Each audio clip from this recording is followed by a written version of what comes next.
Rinpoche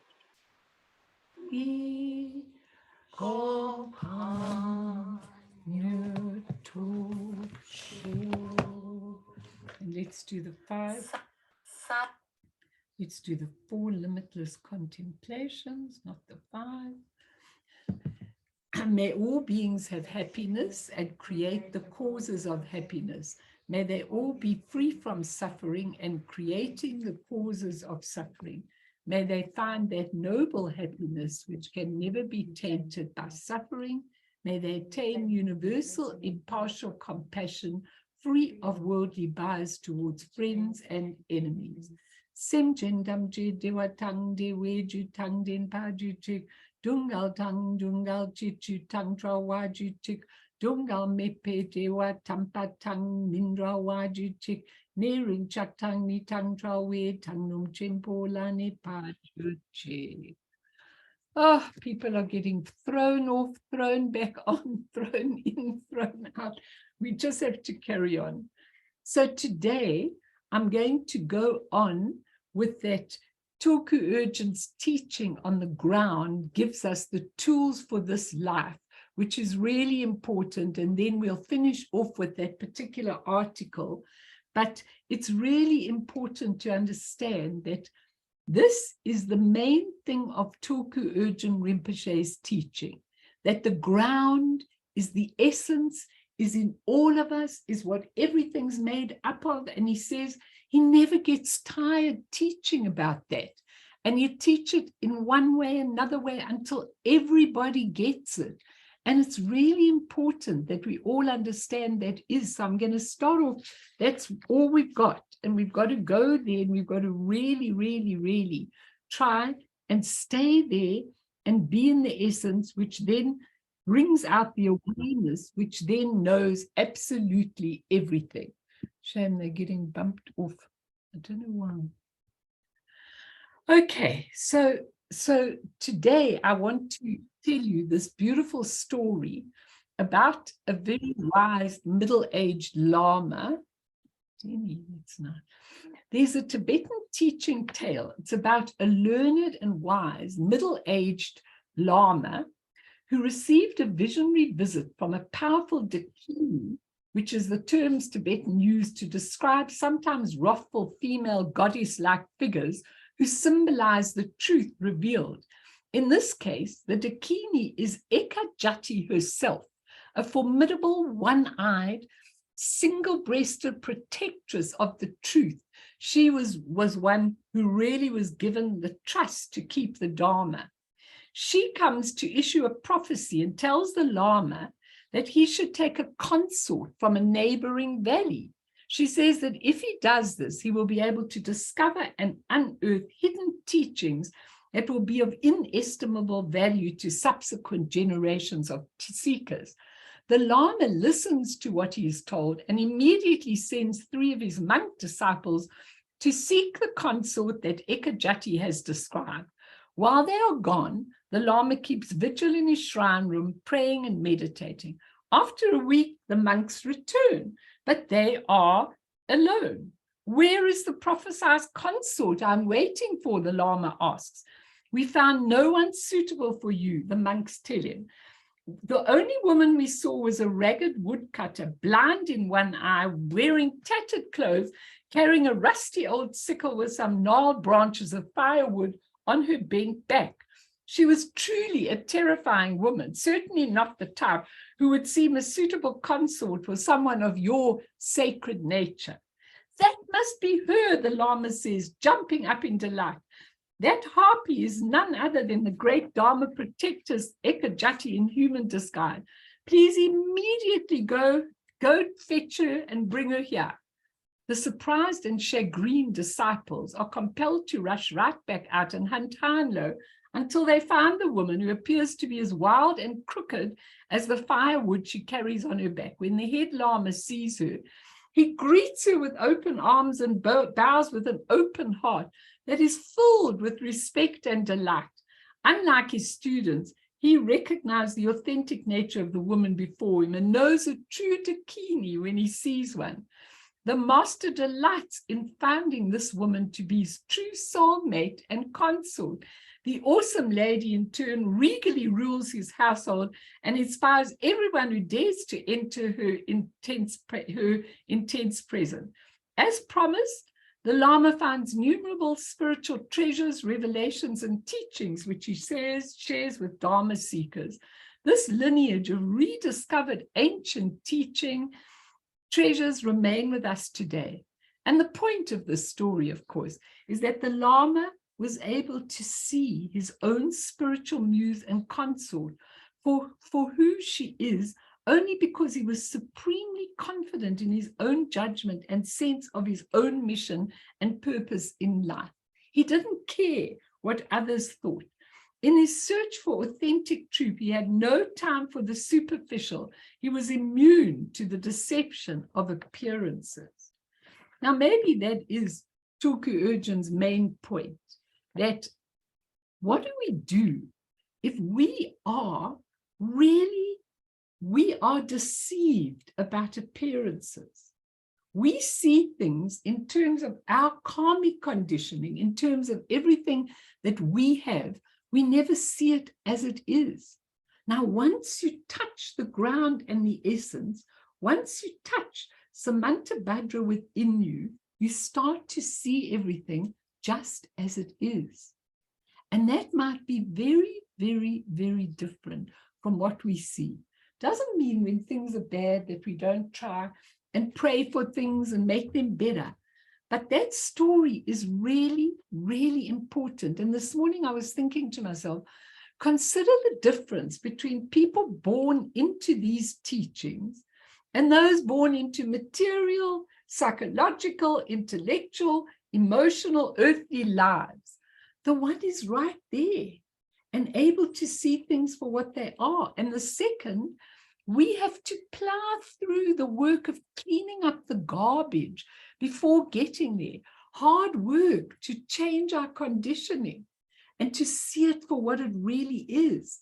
And that's the important point, that we have to learn to see it for what it is. And that's why the Lamas and the Tibetans and those people who are brought up with it have such a different outlook to us, such a different outlook. And I find it really conflicting inside me when I can see something for what it is and all the people around me can't. And the bottom line is you have to just be very confident in saying exactly what you want to say. And I'll give you a chance to tell me in a moment. I just want to give one quote from the Circle of the Sun today. And this is what this beautiful Lama Traleg Champon says. Self-cognizing wisdom. Now I want you to just think that wisdom comes. The wisdom is the essence of what we are. But because we can't see it, as I've just explained to you, we see the poisons, we see the karma, we see all of those kind of things. And he says, self-cognizing wisdom is not part of everyday consciousness. Now, if it's not part of everyday consciousness, how are we going to get to it? Are we going to follow that consciousness? He says we need to distinguish between ordinary consciousness, sem, and rigpa, or self-cognizing wisdom. The difference between sem and rigpa we need to know when we want to get back to our Buddha nature and we want to rely on it. And what I wanted this year, I told you, was much more you telling me what you feel and what you believe than me just giving a talk, because it's very important. The major distinction between primordial purity called kadak and kunzi, the basis of one's consciousness, where all the karmic imprints and everything are, always includes the unconscious. And one should always rely on rigpa, not on sem, one's ordinary consciousness. We rely on our ordinary consciousness every day for everything. And how are we going to get through this? That's the only way I can get through what I see. Like sometimes I'm saying to myself, why is there no justice? Why are people not getting prosecuted for what they've done? you know what? It takes a long time before people meet with their destinies and their karma. And so it looks like they're getting away with things. But in the end, it catches up for all of us, and we are responsible for it. So he says one should rely on Rigpa, not on Sem. And I want to do a whole series on the difference between Rigpa and Sem.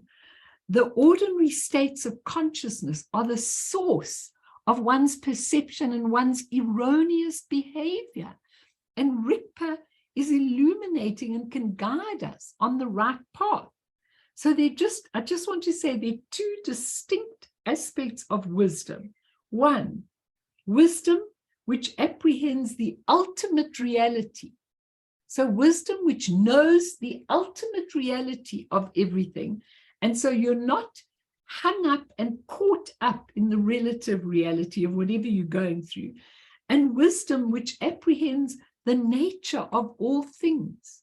Meaning, if we know that everything comes out of the essence, and we know that it's temporary, transient, going to change, then why are we so hassled about it?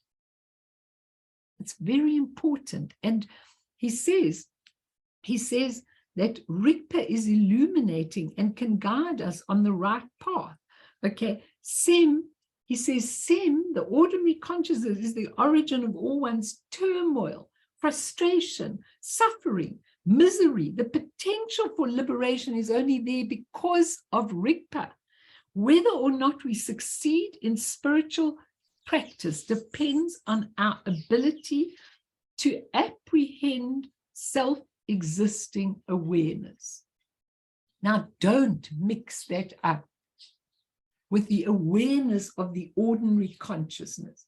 Maybe we need a bit of awareness to negotiate, but don't mix it up.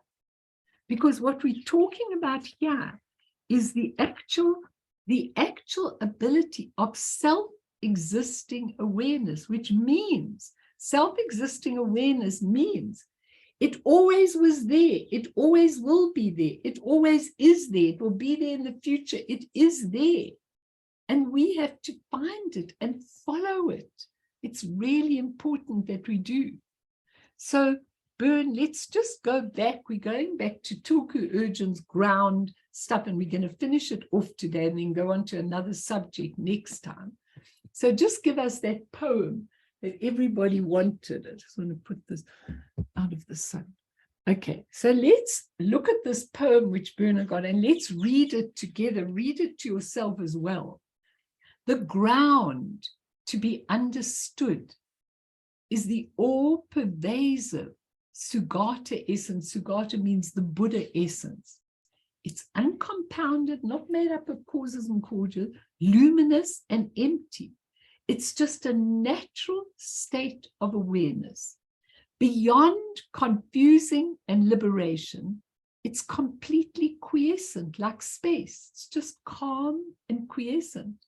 Although it abides without separation in samsara or joining in nirvana, due to the great demon of co-emergence and conceptual ignorance, that is your ordinary consciousness, which keeps on making concepts and trying to work everything out. Because of that, from the solidified habitual patterns of grasping and fixation, we see something, we've got a problem, we grasp on it, we fixate on it, we keep going back to it all the time to find a solution.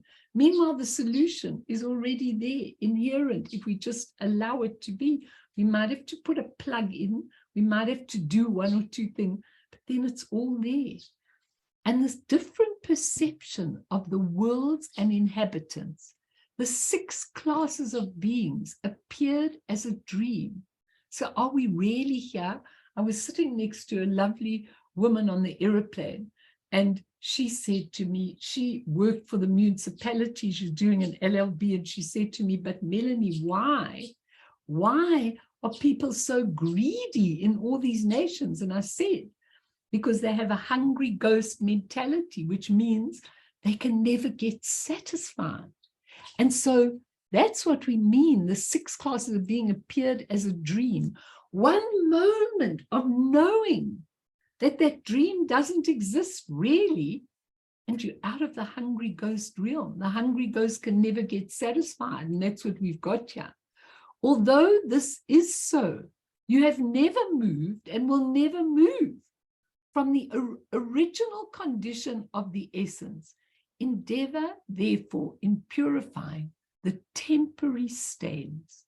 So actually, the temporary stains are really, as Tulku Urgyen points out, the real beauty, because the same energy is the real beauty, but we see it as it blocks us. It blocks us from being able to see that which we need to see.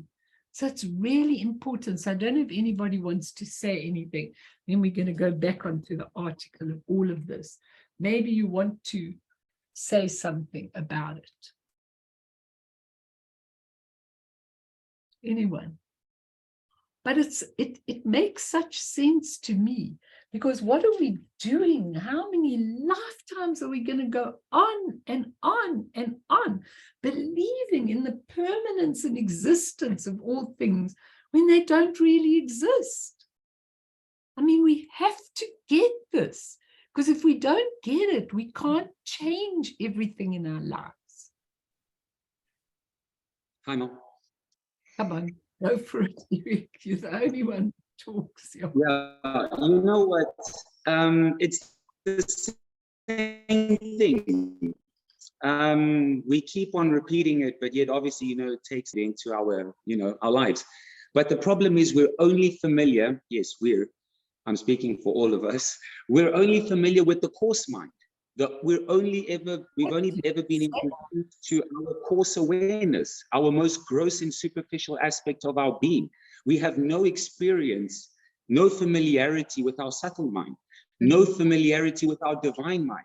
So all we identify with is this coarse mind, this conceptual mind that we're most familiar with, this one that deceives us. All we know is this utterly deceptive reality. We have no recognition of familiarity with truer, deeper states of consciousness, nothing. And so unfortunately, so, I'll stop there. No, it's fine. But so what we have to do is, and this is what every single teaching says, we have to start gaining confidence in that Buddha nature, in that self-existing awareness. And that's not easy when you're going through hell, when you're going through a terrible time. That is not easy one iota, because it's so much easier to actually identify with that ordinary consciousness. But we've got to change it once and for all. Otherwise, I'll put my question out. How many more lifetimes? How many more lifetimes are you going to do? I can't. I'm telling you, I actually can't anymore. I've done it. I've done. Yes, please. I have to say something. I find in the most difficult times and when I'm in the most painful times, I'm actually in the Dharmakaya. And one was Samantabhadra, and you just happened to mention Ekajati. And I mean, she's, which, for those who don't know, I mean, I don't want to sound arrogant that I do know, but I'm just saying she's very important to me, and that she's the protector of Dzogchen and Dharma. And also we can go into our 3 channels. So, I mean, she's the central channel. So I'm saying when I first came across her, and that was hearing she's the protector, she was another, how can I say, deity that actually I could rely on. More than Padmasambhava, even though he pierced her right eye. Yeah. So that, but I'm just saying I'm saying in all, so with me, I'm odd. I find it in hard times and in pain, and when I'm in incredible pain, that I'm just there. That's my only relief. I mean, besides that, just wonderful. Wonderful. But it's not easy. But it is, it is I think through, because I can't with most of the deities or Buddhas, I have no rapport with. I really don't connect. I mean, she's Vajra, like Ekajati's Vajra Yogini in, I think when it's some Bukaya, I've got no connection there. So I don't force it or try. And I just think if anyone, I'm just basing it on my experience, if anyone suddenly says, you know, that picture, that deity resonates, it does something, I would try and use that to get to the experience of the Dharmakaya. Very That's what important. I want to say. Carl, because I'll tell you why. Yeah. Because a lot of people say, well, I can't relate to these deities. I can't, I'm coming to you now. I don't know how you say your name, Rugari, is that right? Rugari. Yeah. Okay, divine. But I'm coming to you now, but I just want to say to all of you that what is really important here is that the deities are not external deities. Those are the qualities you have within you. That's why you have a connection. Someone said to me yesterday, you know, Melanie, you've been talking about Guru Rinpoche, you've been talking, and now I have a connection.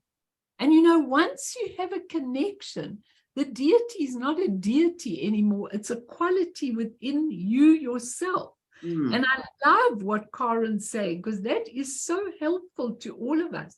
If there's a deity that you really relate to, then it's very important that you actually relate to that quality inside yourself, because that's the quality of the essence or the ground of this particular lifetime. So like when I came into the Dharma, I just knew straight away to relate to Tara. I mean, I relate very deeply to Vajrayogini and a whole lot of others, but Tara was my means of getting there.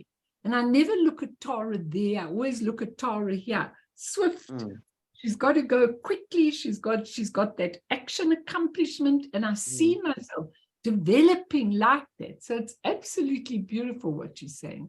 Rugari, tell me, you want to just ask something. Yeah, I just wanted to ask, in terms of practicing, especially when things are really, really tough, how to do that? Because, you know, we were talking about the obscurations and how that can cloud what you actually, you know, the intention that you've got going. So how to practice well without getting lost in like the emotion? For example, especially when it's like a relationship that you can't just like walk away from or just cut off. Because I find like those, for me, as much as they're the best place to practice, because, you know, the reactivity comes up and it really shows what's going on, that I... Boy, she's gone off now. Just try and come back on to us, because what you're saying is... It's also sometimes, I know... Sorry.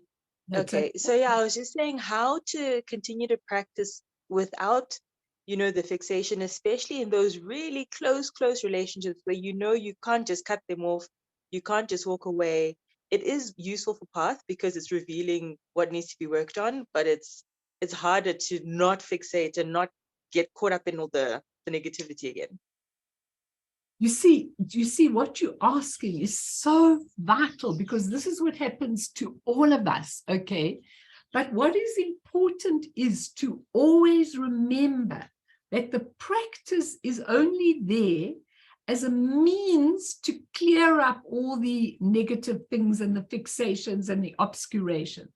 But even more important, okay, when you're doing the practice, see, a lot of people that I find do the practice by rote. Sometimes when I'm in a center of somebody and I'm listening to the people practicing, I can't feel the practice, you know, because the practice then can't clean out those obscurations. But what we are learning about from Tulku Urgyen Rinpoche, and you'll see today, is that when you're looking, let's say, at a negative relationship and you can't stop fixating and you don't know how to part from that relationship and it's really getting to you in a big way, okay? The most important thing is that first of all, we allow those human emotions to take place. I've been talking about that in a few of the groups. We allow those important. In other words, if we're despondent and we unhappy and we depressed, whatever the case is, it's really important to allow those feelings. But when we jump over the river, we realize that those same feelings are the wisdoms. Now, this is where it changes completely and totally, and it can't change overnight. You can't practice for 6 months and then say, well, now I know what I'm doing. So I always say to people, feel the feelings about a particular situation that you got. Buddhism doesn't teach you to throw those feelings away and repress them and then go on to this high level of functioning. Buddhism teaches you that the actual negativity that you have in your body, if you were able to look deeply with true perception, you would see it differently. So like what I've taught them over all these years is, for example, if you really have anger for somebody, you know, you're really pissed off with them and you can't stand them and you don't want them in your life and you feel anger, that's really a mirror for your own karmic imprints. So what we do is we change the perception. Doesn't mean the feelings change immediately. The feelings take time before we can see them for what they are.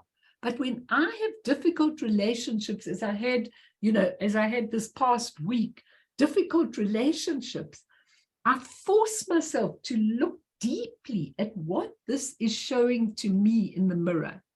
And when you're able to do that with your feelings, then you're able to go to the essence and use that self-existing awareness. I know why this person is in my life. I understand what I need to learn to change with this particular person. I think what you're saying is so important, but we can't deal with it like a Buddha. We don't have that ability to deal with it like a Buddha, okay? We have to deal with it as a human who's trying to find their way on a spiritual path. And eventually we get it. And it goes quicker and quicker and quicker and quicker that we're able to see it. But it doesn't happen in the beginning. But that doesn't mean it cures the depression or the angers or whatever you're going through at that time.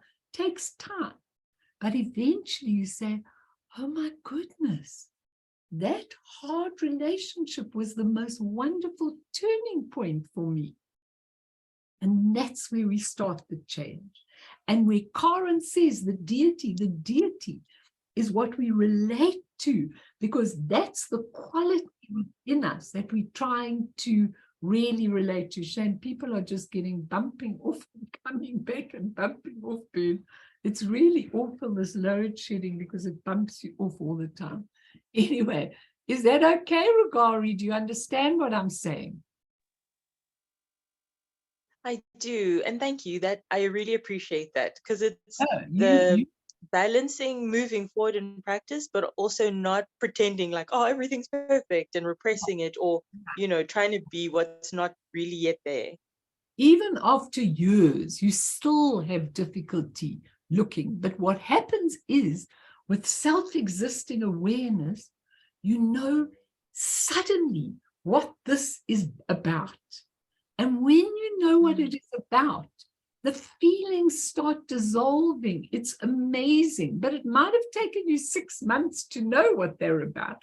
And you need to be patient with yourself. It's important. But what you're asking is very relevant to everybody here. We can't just go on the highfalutin Buddhist path and not look at all of that. Thanks, So, Melanie. so when I was here 2 weeks ago and we were talking about the ground, and Karen was most fascinated with Tulku Urgyen's speaking about Loma Ten, which is undetermined, primordially free, yet not recognized as Buddha or sentient being, which was still a state of awareness wisdom before the expression is named.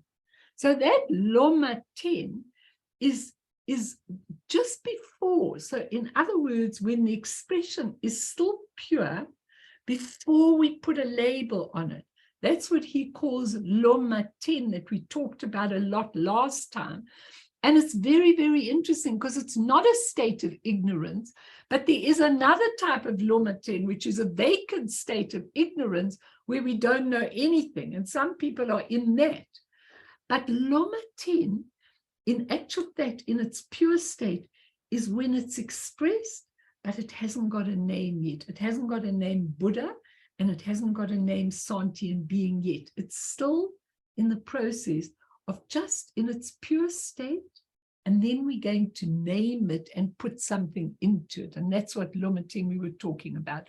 And then we were talking last time, 2 weeks ago, about Samantabhadra, the primordial Buddha within, who has awakened through all the 6 special qualities, which are, the qualities are that, that wisdom, that awareness, that power, being able to take the power and use it not for ego, but for the good of those beautiful qualities. It's not a man or a person. It's actually, Samantabhadra is actually your own Buddha nature.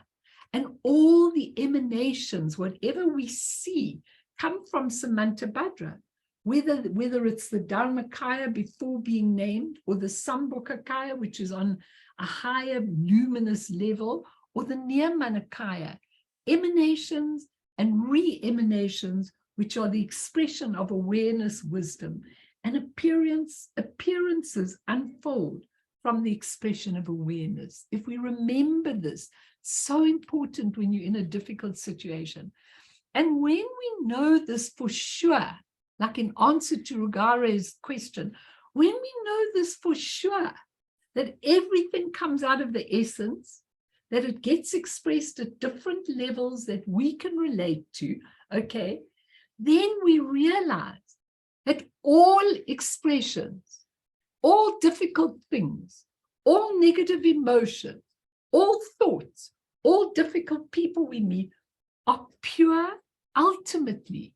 So even though we can only see them expressing that negativity, they are pure ultimately. It has to be coming from the essence. But we perceive them as impure when our supposed negative emotions and karma obscure the truth about what we are perceiving. We can only see when Eric said at the beginning, when we're using our ordinary consciousness, we can only see with the ordinary consciousness. And so we're not able to see the purity of whatever is being expressed, but pure it is. It's just being perceived in a negative way. This is such a difficult point. I have great difficulty in this point, and over the years, I've really tried to find it. Like when I see things really going wrong on the earth plane, I want to shout and scream. But in actual fact, what is amazing is that we don't know the background. We only know what's going on now. But let's say someone's really suffering and we're crying for their suffering. We don't know what they created before, and that on a relative level, they're going through the exact suffering they need to go to bring them back to their essence. And we have to help them with that. And it's really important. And I just want to give you one more quote, and then we'll go straight on to the text again. This being called Anam Thupten, not our Thupten, another Thupten. And he wrote this book, Citadel of Awareness, which is what I'm studying right now, what I was studying last week. And it's absolutely a stunning book. It's Jigme Lingpa's aspirational prayer for enlightenment that he takes and he really looks at it. And I just want to give you one quote from him, which really will be very helpful to all of you. He says, "We are living in an intense time where there is so much confusion as well as so much potential." How can I read that sentence again? We're living in a very intense time where we see a lot, so much confusion, but in that confusion is so much potential. So we've never been living in such a great time when potential is absolutely amazing. We are living in a time when potential is absolutely amazing. So what happens is, like for Karen, you know, when you look at the people, he's talking about why people are able to go to the Dzogchen, which is the highest level of the yogas that are present in the Nyingma structure, why people want that. And he says, because never have there been such amazing minds with such amazing potential. Now just ponder this for a minute. You are all able to free yourself so that I can give you that beautiful feeding, or I can give you somebody else's beautiful feeling. I can just take it through me, not my own. But the bottom line is, think about the blessing of where you are. And I was listening to Dzongsa Khyentse Rinpoche's teachings on the good eon. And he says, even though there's such trials and tribulations in the world, this is the good eon, because 1002 or 1004 Buddhas will come in this eon. Therefore, it's a very, very good eon. And he says, what is amazing is how people have the potential, how people, and Nam Thubten says, it's absolutely amazing to watch how many people have this unbelievable potential to understand the highest form of teaching, yet living in such chaos, like you're living in Zimbabwe, and we're really starting to live in South Africa, living in all the rubbish that there is in the world. But yet, why are we seeking? How come we got to seek? How come, Eric, you gave up working in the conventional world and you were allowed to just do your thing? Don't answer it. I don't want an answer, but I'm just using it as an example. How come we're here on a Monday morning speaking the truth? Because we have that amazing potential. And what I was telling you last time is, what Tulku Urgyen said is, corresponding to all the various manifestations of the deluded mind. So that's all your obscurations, all your negative emotions, all your crap, excuse me, but everything that you've got, there are an equal number corresponding to all the manifestations of the deluded mind. I told you this last time. There are an equal number of manifestations of the Buddhas, which are meant to influence or subdue through any necessary means. In other words, he says, they are the manifestations of the enlightened state that correspond in equal number with the manifestations of the deluded state. Now, Rugari, this is so exciting to know, okay, because there's an equal number of all the rubbish in the world. There's an equal number of enlightened states. It has to be, because as this body, think about it, as this body dies, when we're going through death, as this body dies, all the positive things, all the Buddha things start manifesting themselves, okay? And when they manifest themselves, lots of us faint and don't see it, but they do manifest themselves. So if you are aware, and if you will wake up when you die, you will see that completely, totally, and utterly. You will see that when somebody dies, the equal manifestation of whatever gets dissolved in the body is right there for you to see. Now think about the thousands and millions of beings that don't see it, even when not blocked by the physical body and all your rubbish. They don't see it. So what they do is they faint when death comes and wake up in the third bardo, where all the, so to speak, tangible karma manifests itself. I'm saying tangible karma, I'm putting it in inverted commas, and then they're back. And then when they're there, it's too late. At the beginning of the death process, even if you didn't know the teaching well, but you knew what to look for, you could awaken yourself. But once you get into there, it's really difficult to awaken yourself. So what happens is you just get catapulted into another lifetime in which all of it is once again manifest. All the karmic imprints are manifest, and none of it is true. So what do you think? Aren't we crazy? I mean, when I hear Tulku Urgyen ranting and raving to try and get people to understand this, and people aren't listening. They're still hooked and fixated into all their negative karma.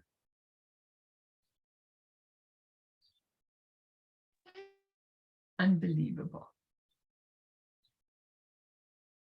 Okay, think about it. We're back into this article, okay? But what we've got to understand, sorry, go on. You wanted to say? Please do, you're welcome. Anyone? Okay. That here we living, yes. Express to somebody who don't take it so seriously. And that's what I hear you echoing. Absolutely right. Don't take it too seriously. Say we're being flippant, but it's, yeah. Yeah, it's a way out to recognize it for what it is. And if you can't recognize it for what it is, then at least don't take the feelings so seriously. Feel them, but know that they're temporary, transient, not permanent, not tangible. And that's how you get past them. It's really important to know this. I think what you're saying is so important for everybody, because this is how we apply it to our lifetimes. Very important. So what he says is that the Vajrayana teachings are always structured as the, and then I'm going to give you a meditation, as the three aspects of symbol. Symbol is one aspect, meaning is one aspect, and sign is one aspect. So let's go with the meaning, symbol, sign. Those are the three aspects in Vajrayana. And what do they mean? Samantabhadra as meaning, the meaning aspect is the unobstructed, empty cognizant present as the nature of mind in everybody. That's the meaning of Samantabhadra. But there's also the symbol of Samantabhadra. What does that mean? If you understand these three things, then you will understand all your deity practice. And Rugari, you'll also understand from that. Samantabhadra as symbol refers to the statues and paintings in all the different colors and shape. Okay, that's what it refers to, Samantabhadra as symbol. The statues and the paintings in all different color and shape. And Samantabhadra as sign, because remember meaning, symbol, sign, as sign is the vision of the deity that you will experience, your experience. So for example, if like Karen said, she's doing ekajati, she will visualize, oh, people are getting bumped off, she will visualize ekajati, she'll visualize herself as ekajati, and that's the sign, or Vajrayogini, that's the sign. The vision of a deity you will experience when you engage in the developmental stage for some time. The deity that appears is Samantabhadra as sign, okay? Also, when engaging, oh, don't worry about that. So so he asks the question, he says, some people wonder, why is Samantabhadra mentioned in these different ways? Sometimes they say Samantabhadra is your own mind. Sometimes he is the figure on the wall. Sometimes it's said when you do Togal practice, that's the practice in Dzogchen where you actually see all the deities. When you see that, Samantabhadra appears. When people practice developmental stage and chant mantras, a vision of the deity can appear, okay? So why, he says, are there so many different kinds of Samantabhadra? He says, actually, uncertainty comes from not understanding the three types, meaning, symbol, and sign. The real meaning of Samantabhadra is the unmistaken wakefulness, the nature of your own mind. When you recognize the real essence of your mind, it's naturally apparent. That's the real meaning. But you've got a symbol and a sign. Why? He asks the question why afterwards, and he says, during the developmental stage, try to visualize that there is a Samantabhadra present in the celestial palace. That is Samantabhadra as a sign. In one way, Samantabhadra is here in the sense of being the nature of your own Buddha mind, your own wakefulness. But on the other hand, he's over there in the palace where I'm giving my offerings to. Now that's confusing for people. How can he be there and how can he be in the offering? And he answers that. He says, why is that? The one over there in the palace that you're giving the offerings to is a product of skillful means. In other words, when making an offering, it's really hard for us to make a general offering from our hearts without anyone being there. So because of that, because of our ordinary consciousness, we put Samantabhadra in the palace and we offer to him. It's called skillful means. It's not that there's someone real there. So when you're making an offering, there needs to be someone who's making an offering something. Those to whom the offerings are made should be in front of you. Without that, there's no real making of offerings. But at the end, there's always the ultimate way of offering, resting in the state free from holding onto the concepts of giver, offering, and recipient. Now, this is so important for all of you to realize that eventually, and I know I can see even in my own practice, sometimes when I'm pouring in the 7-branch prayer and I'm pouring the water in, then I just say, I offer the mandala of my heart. Okay, that's enough. I don't offer all these particular offerings that are sitting on my shrine. I offer the mandala of my heart. And there's no sense of anybody being there or anybody offering. It's just pure awareness. That's where we're coming to. But in the beginning, we need to placate our little human, intellectual, ordinary conscious minds. And so we put something on the shrine and we offer something. And then we feel kind of better. That's how we deal with people. But actually, there's nothing there and no one to offer in the end. But we have to take a while to get there. I don't know if anyone wants to say anything about that. Does it make sense to you, Bern? Anyone want to ask or say? Yeah, can I interfere again or interrupt?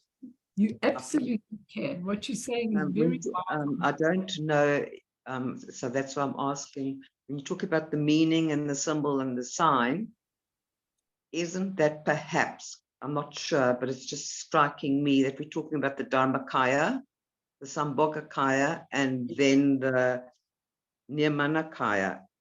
Yeah, absolutely. I don't know. No, you're absolutely right, because the Dharmakaya is the pure, no giver, no anything. It's just the pure essence. The Sambhogakaya is the expression of the essence at a particular level that only if your mind's developed, you can actually see it and experience it, okay? That's the pure essence. And then the Nirmanakaya is where it is expressed for the sake of all of us, so that we can relate to something. Otherwise, it's too difficult for us. Do you know what I'm trying to say? But you're absolutely right. And when the Buddha came, the Buddha was a fully fledged Buddha, but he taught on the level mostly of the Nirmanakaya, because then when he taught thousands of people, everybody could hear at their own level, and everybody could hear what they could absorb. Now, this is really important in these teachings. It's no good giving people things they can't understand. That's why I'm stopping and saying, tell me, ask me. I love Drugari's comment in her question, and what Karen says. This is how we learn. We put all our minds together and we learn how to apply the teaching, because otherwise there's no point. Just to know theory and to know how to do the practice without your heart opening up, it's just a useless thing completely and totally. So let's do a meditation, a little meditation, just to come now back, and then I'm going to finish with this stuff of the ground, and we're going to do just a little more teaching, because he's got some very fascinating other things which I'll give you. But just get into your meditation posture and see that your spinal column is straight. That you bring all the energy into the central column. And how do you bring the energy into the central column? Just by being present. But lots of people are present and holding on. Okay? That's useless. If you're present, it must be spacious. It must be no holding on. So whatever you're going through, your thoughts and feelings are allowed to self-liberate. That means liberate of themselves, just by acknowledging them and allowing them to go into the spaciousness of your Buddha mind. And every time you sit down, if you do not have freshness, a lovely feeling about sitting down and just being fresh in the complete spaciousness of your mind, then don't sit down. Don't torture yourself with meditation. Because if your mind is in another place and it's not following and it's not opening and it's not bringing the energy into the central column, then just go for a walk in the garden. Just be present. We can't make ourselves do these things. We've just got to have a moment of total joy when we suddenly understand. We suddenly have that awareness, and it must be fresh. We do not want to put the mind into anything that is in front of us. We just allow it, like a child in a temple. You don't clutch on, you just hold on to the freshness. Let everything be in its own place. Nothing's good. Nothing's bad, nothing's shocking. Just let it find its own place. If you watch the waves in the ocean, they just dissolve of their own accord into the ocean. And then they rise up again. And if we do that with freshness, don't change its shape, don't change its complexion, don't make a concept of whatever is in your mind, then all appearances will just arise as the naked primordial awareness of luminosity and emptiness in pure presence. If we're seeing the truth, whatever we see in front of us, it will be luminous, pure luminosity.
So let's just finish off with everything else he's saying.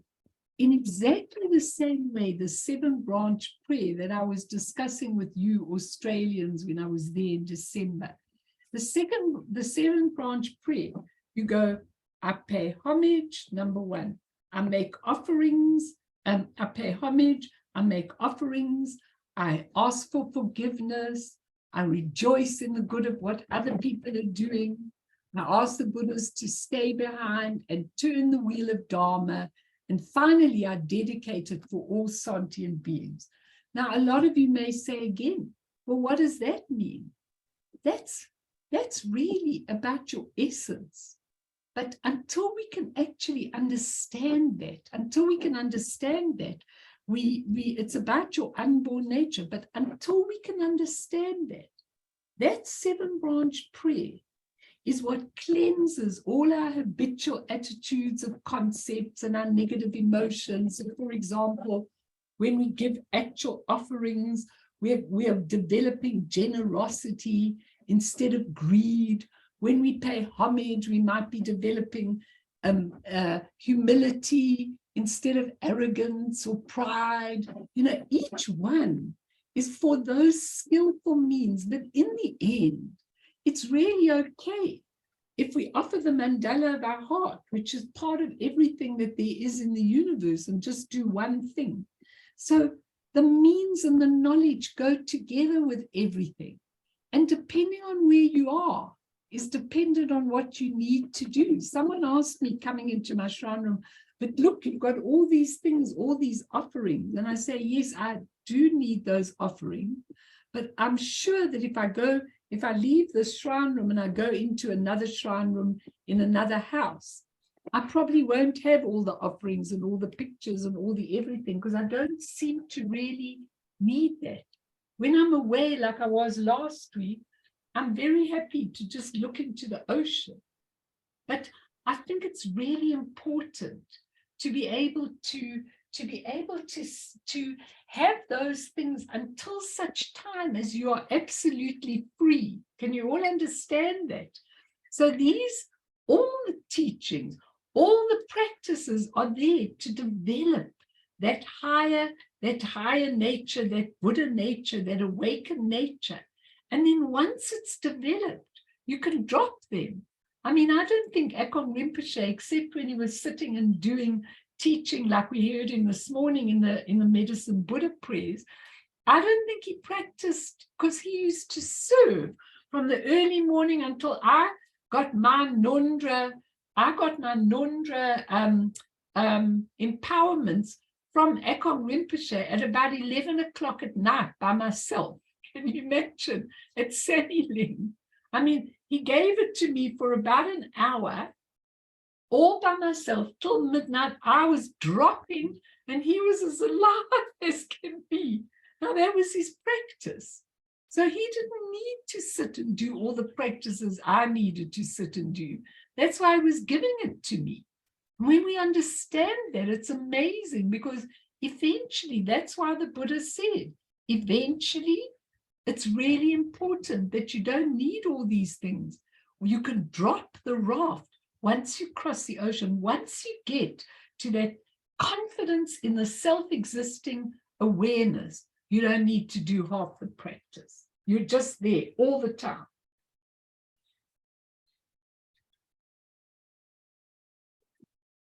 Until then,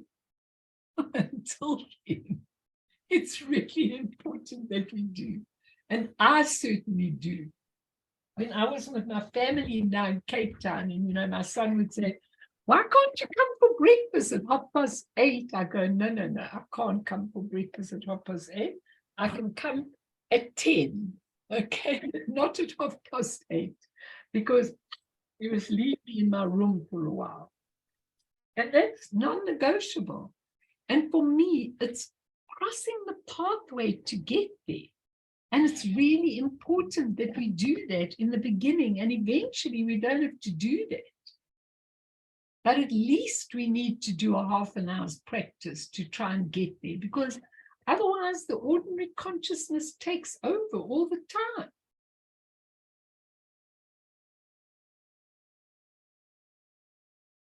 So what he says is, in fact, no matter what kind of universe or world sentient beings appear, they always do so within space. Space is the element of the essence. They always do it within space. When everything falls apart, disintegrates, disappears, it always takes place within space. So even universes get created, they exist, and then they dissolve, they disintegrate. It all happens inside of space. And and everything begins and ends with that. And so that's why the Rigpa, or the self-existing awareness, is so vital for us, no matter how our state of mind flaps around, no matter what it chases after, he says. The flapping and chasing take place nowhere other than in the state of Rigpa. That's why it is so important to recognize Rigpa. And he says it's really important to do that. And here's for you, Karen. He says, in short, according to Dzogchen, the identity of all beings within the three realms can be expressed as the essence, the nature of the essence, which is cognizance, luminosity, and awareness, and the unlimited capacity, which comes into the Nirmanakaya thing. And he says it's also called the Dharmakaya, the Sambhogakaya, and the Nirmanakaya, or the body, speech, and mind. You can even call it that if you want to, okay? All are in the expansive Rigpa and unmoved from basic space. The basic space of Rigpa doesn't change in any way whatsoever. It was always there, it always is there, and it always will be there. It never changes. But once we recognize, okay, and also just one other thing he says is, only the different manifestations change. Those are all your thoughts, your feelings, your situations, whatever it is. And he says, once we recognize those manifestations can never harm Rigpa or harm the space, no matter what they do. Even if you kill somebody, it doesn't harm Rigpa. means on the level of your consciousness, you're going to have to pay for that. But Rigpa, it doesn't even touch in any way. And he says, once you recognize and attain the stability of Rigpa, then nothing else really matters. Everything is seen as child's play. Nothing can harm, disturb, or cause fixation, no matter what arises, just as Samantabhadra exemplifies. And he says, just think about this analogy of space. Now he says, the way it is different from the way it seems to be. So it goes here. He says, we think this person is born. Now this person who was born is moving around. Now they've gone through their life. Now they've died. Oh, now they're reborn again. He says, that's only how it seems to be, not how it really is. That's the way it appears to. Think about life. If it's just an appearance that we get born, we have a life, we get sick or whatever and die, and then we reborn again. It's not really the way it is. As Richard Sutton said, she sits in one place, from where your being is, she can go into any world, any time, many millions of emanations that she needs, for as many millions of emanations as are there. So think about it. If that's the way it appears, if not the way it is, happens to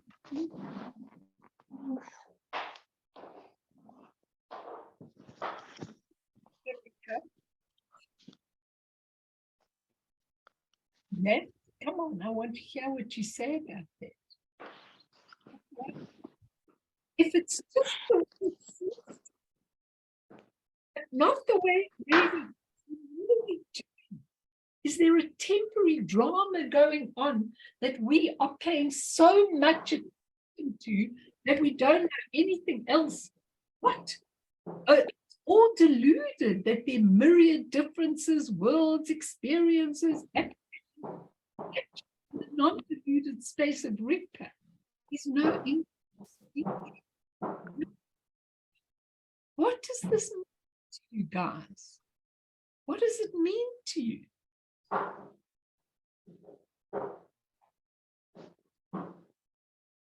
It means if we've got a Buddha nature, and that's our essence, okay, we already, and it's like a wish fulfilling truth. When we use it, why don't we get there where we understand it? Why don't we spend our lives doing that rather than in the temporary dramas that are placed before us?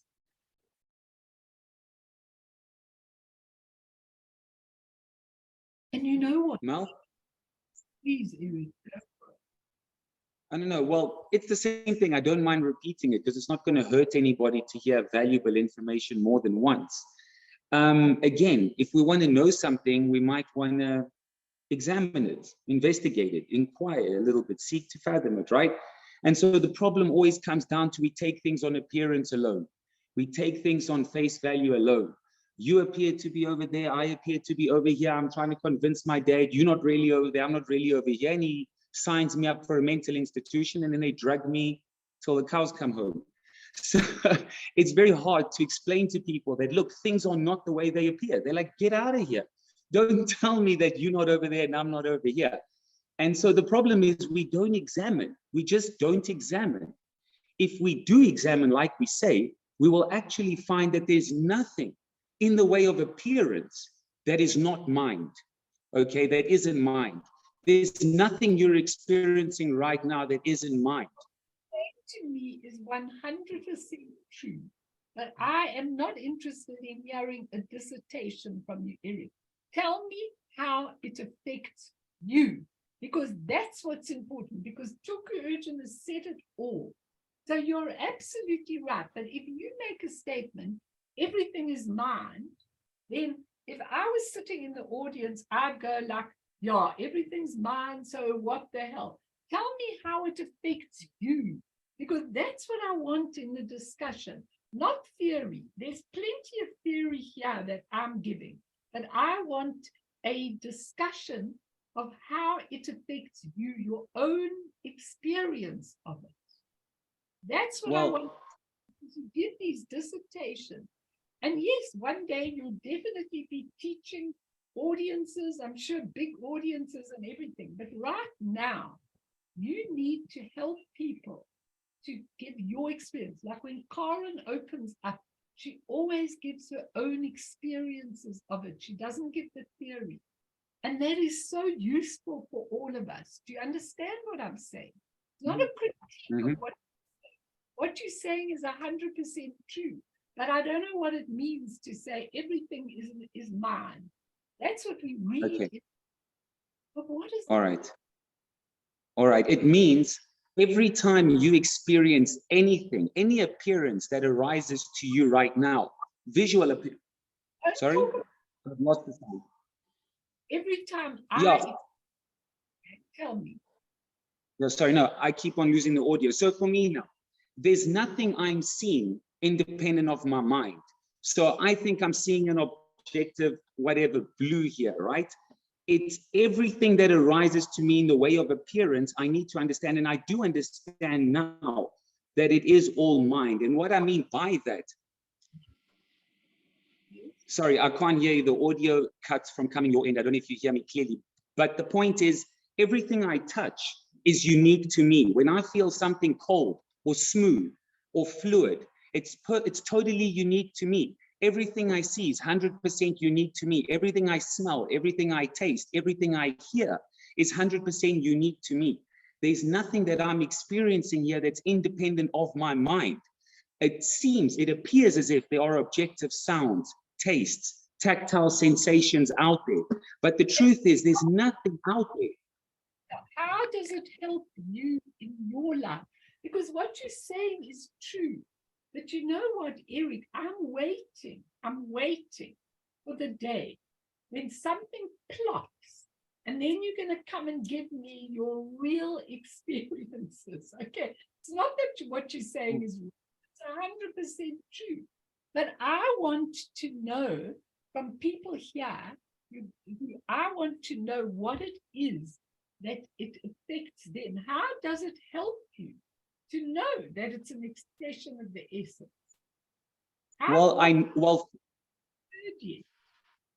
It helps me because I know that what I'm seeing is uniquely related to me and my understanding and my level of perception and conception and for anything. I know I'm always only experiencing myself.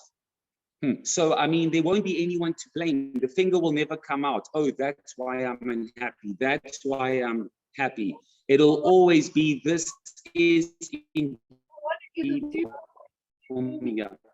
I know what you're saying. Right. Tie it to your own experience. It's going to be useful for people. And that's what I only want to know how it was, because our dualistic thinking makes it seem to change. If you forget about that, then it's deluded, it's unformed, it's spontaneous, present qualities are like a wish.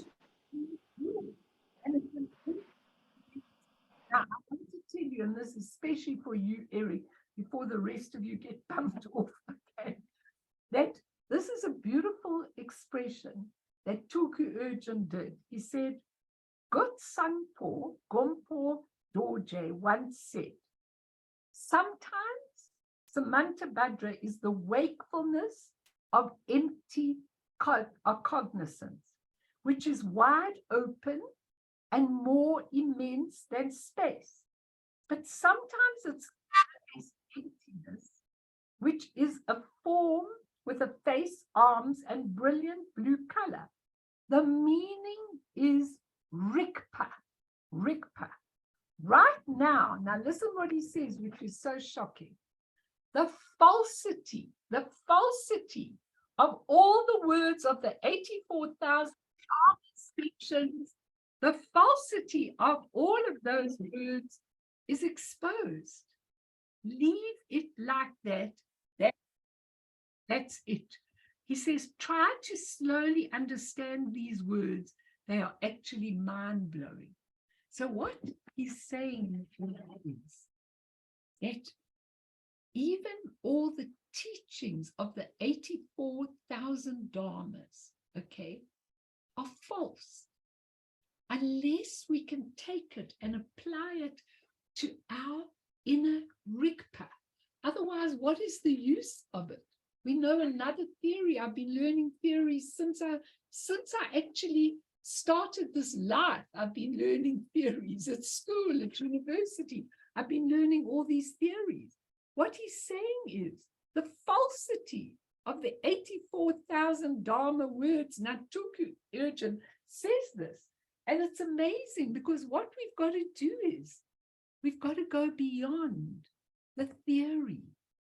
We've got to come to understand that there is an essence, and that essence has a wakefulness nature, and that nature actually becomes expressed in wherever it is. And when we understand that, then we can apply this to our lives. Now I'm going to end with that beautiful story of the Holocaust survivor. Some of you might have heard me saying it in the evening, but I think it is such a wonderful story, and I think it really applies beautifully. What happened is a 98-year-old Holocaust survivor has written an open letter to a Pretoria woman following a series of alleged anti-Semitic posts. Simon Creel, 28, allegedly wrote there's a special place in hell for Jews and that Hitler was innocent of the Holocaust. Okay, Creel was being sued by the South African Jewish Board of Deputies for her comments.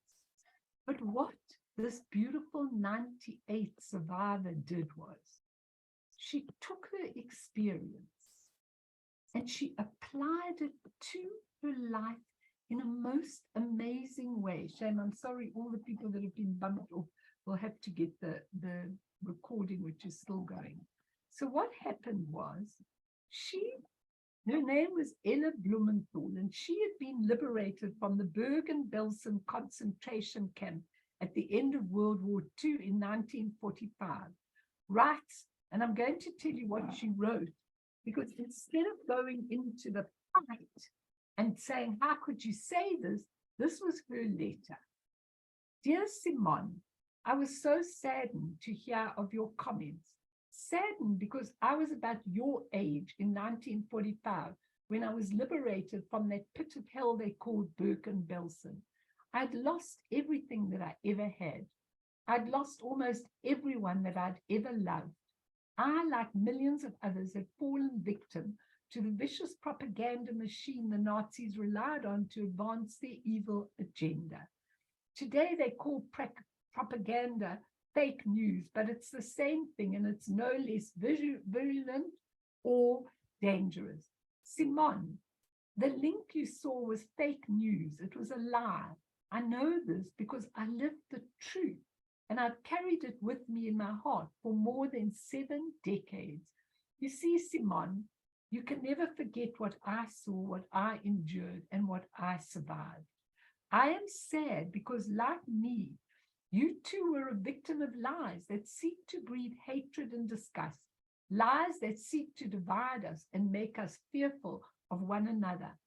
And I'm also angry, not at you, but at those who still seek to make others the victims of their own fear. Simon, I am 98 years old, and if I've learned one thing, it is that to live as a victim of fear is to live in pain. I do not wish this on you any more than I wish it on myself. I would love to meet with you when circumstances permit. She's 98. I don't know how long she's going to go on. Maybe I will tell you my story and you will tell me yours. I know we will learn that far more unites us than divides us.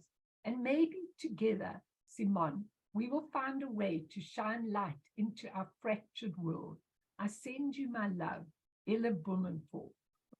I mean, it was the most, if you look at that, okay, if you look at that, that is the most wonderful, wonderful use of the Buddha nature. Okay, it's just a wonderful example of the use of the Buddha nature. Some ways we are all one, and somewhere we have to actually change that inner perception, not in theory. We have to know that whatever is created in the way we perceive it is not the truth. And I think this woman really gave a really, really good sense of what the truth was and how she applied herself to that truth. And I think it's a very beautiful story. I wanted all of you to know. But I just want to end, and then I'll stay if anybody's got anything they want to comment on or ask, that if we look at the whole teaching of what Tulku Urgyen Rinpoche says about the ground, this is the ground, the essence is everything. And we are trying to go back to the ground. We are trying to discover our self-existing awareness, which then leads us to do things like this woman did. So she took her pain, and instead of being resentful, she lived to, who knows, over 100, and gave out her love to people. That is what it is about. Not about theory or saying, I know everything's mind, I know this. It's true in theory, but we want to know how we can use the ground. And that's what Tulku Rinpoche is really taking in all his teaching. So I'm going to come back and listen to you, but just let's dedicate for all sentient beings, Bern, and then I'll give you a chance for all your things. For all those that are suffering from the earthquakes, from the war, this pointless war, from people losing members of their family and being in real dire straits and everything, from all that we've done to misqualify this beautiful pure space of energy that we have. And we really thank for all the teachers like Tulku Urgyen Rinpoche who are there to rectify what we've forgotten. So for all sentient beings, may whatever benefit that arises from this whole teaching go to the benefit of all sentient beings. May they be freed from the ocean of samsara, stirred by the waves of birth, sickness, aging, and death. Sonam die tamche zipane topne nepe dranam pamshene jegana jibala trupaye sipe sole doa droa sho.